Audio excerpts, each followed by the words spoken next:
Awali nilikuletea taarifa ya jeshi la polisi kwa kile ambacho walitoa kuhusiana na tukio la kushambuliwa au kuvamiwa na kuumizwa kwa katibu mkuu wa Baraza la Maaskofu TEC Padre Charles Kitima.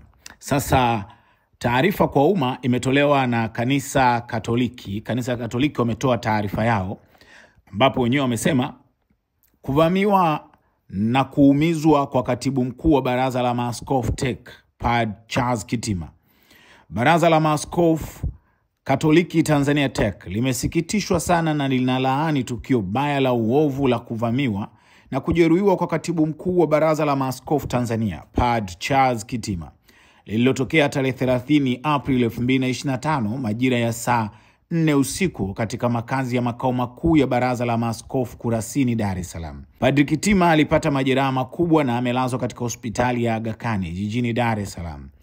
Tunawashukuru wote waliomsaidia na kumfikisha Padre Kitima hospitalini mapema na kwa madaktari na wauguzi wanaomhudumia mpaka sasa.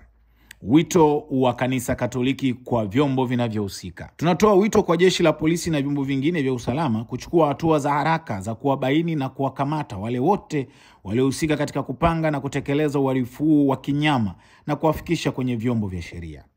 Aidha, uchunguzi wa tukio hili ufanyike kwa haraka na taarifa zitolewe kwa uwazi na bila upotoshwaji wowote ili kurudisha imani na matumaini kwa watu wetu. Tunashukuru mpaka sasa kwa ushirikiano mzuri tunaopata kutoka serikalini na kwa vyombo vyetu vya usalama.